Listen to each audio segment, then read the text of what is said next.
ڕووداوی پێکدادانی نێوان چەند ئەندامی حزبی دموکراتی کوردستانی ئێران و سوپای پاسداران لە ناوچە سنووریەکان و کوژرانی ژمارەیەک لە ئەندامانی ئەو حزبە کاردانەوەی بەرفراوانی لە نێو چالاکوانان و تۆڕە کۆمەڵایەتیەکاندا بە دوای خۆی داهێناوە و مشتومڕی جددیشی لەسەر چۆنیەتی چالاکی سەربازی حزبی و بڕیارە مەیدانیەکان و بەرپرسیارەتیەکانی سەرکردایەتی لێکەوتوەتەوە.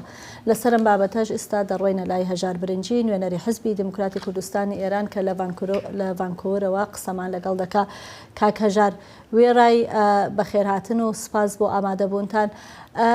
ڕەخنەگەران دەڵێن ناردنی هێز بۆ ناو ئێران لە کاتێکدا ئێران دوای شەڕی ئەم دوایە خۆی تا ڕادەیە کۆ کردووەتەوە بڕیارێکی مەترسیدار بووە. وەڵامی ئێوە وەک حزبی دموکراتیە بۆم ڕەخنانە.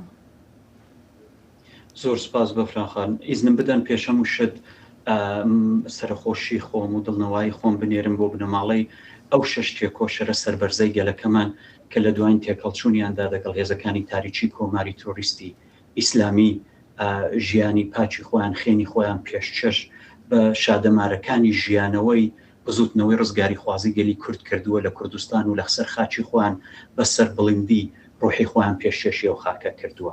هەر لێرە ڕاهەتاک و کوردستان پەیامی سەرخۆشی و دڵنەوەی خۆمان دەنێرین بۆ بنەماڵە دۆست و کەس و کار و هەروەها هەموو گەلی کوردستان و سەری گەلی کوردستان و کورد ساغ بێت. مەسەلەی ناردنەوەی پێشمەرگە نەپەیوەندی بەو شەڕی ئێستاوە هەبووە، نە ئەوە بووە پێش ئەو شەڕە پێشمەرگە لە ناو خۆی خەڵکی خۆیدا نەبوو بێت، نە ئەوەیە دوای ئەو شەڕە پێشمەرگە لە ناو خەڵکی خۆیدا نەبێت. مەسەلەی پێشمەرگە، ناوی پێشمەرگە، فەلسەفە و وجودی پێشمەرگە بۆ نەتەوەی کورد مانای زۆر گەورەتری هەیە.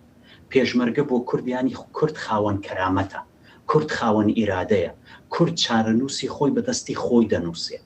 مانای قوڵی پێشمەرگە بۆ نەتەوەی کورد تەنها مانای شەڕکەر یان هێزی چەکدار نییە کە ببەسترێتەوە بە شەڕی فلان وڵاتە و فلان وڵاتە دەگەڵ داگیرکەرانی کوردستان. وێنەی ژیانی بە کەرامەتە پێشمەرگە، ئەو هێمایە کە دەڵێت کورد قبول ناکات بە بێدەنجی بسرێتەوە. لە ڕووی دەرونیەوە پێشمەرگە هەستی پشتگیری و دڵنیایی دەدات بە خەڵکەکەی، بە خاکەکەی. کاتێک نەتەوەیەک مێژووەکەی پڕە لە قەتڵۆهان، پڕە لە کچینیا باران، پڕە لە گرتن، لە ئەعدام، لە ئاوارەبوون، لە نکۆڵیکردن لە ناسلامەکەی، ئەو نەتەوەیە کە بە تایبەتی بۆ هەر نەتەوەیەکیش جیاوازە، هیچ نەتەوەیەکی تر لەسەر گۆی زەوی هێزی پێشمەرگەی نییە، تەنها کوردەکە پێشمەرگە. باشە کردووە ئەو پێشمەرگەیە چ بەر لە شەڕەکە، چ دوای شەڕەک، چ لە داهاتووشدا بە شێوازی جۆراجۆر لە نێو خەڵکی خۆیدا بمێنێتەوە ببێت بەو پشتیوانەی گەلەکە. باشە کاک هەژار، زۆرێک دەڵێن ئەم قسانە لە ئیستا زیاتر ببوورە من وا دەڵێم زیاتر وەکو دروش من تاوەکو بارێک ینی بنەمایەکی لۆژیکیان لە پشتۆ بێ. دەڵێن ئەو پرسیارە دەکەن کە لۆژیکی ئەم ناردنەوە و ئەم چالاکیە لە ئیستایە چی بووە؟ ئایا پێش ئەوە ئەم پێشمەرگانە بنێرنەوە هیچ هەڵسەنگاندن کراوە بۆ دەرەنجامەکانی؟ یەکەم ئەگەر حیزبی دموکرات ڕوبەڕووی ڕەخنە و پێشنیاری خەڵکی خۆی دەبێتەوە، ئەوە نیشان دەدا کە حیزبی دموکرات حیزبێکی لۆژیکیە، حیزبێکی مەسئولە. هیچ کات حیزبێک نەبووە کە ببێ لۆژیک و بێ مەسئولیت حرەکەت بکات، خەڵکەکەشی حەقی خۆیەتی بیر و بۆچوونی خۆی لەسەرەوەی دەربڕێت.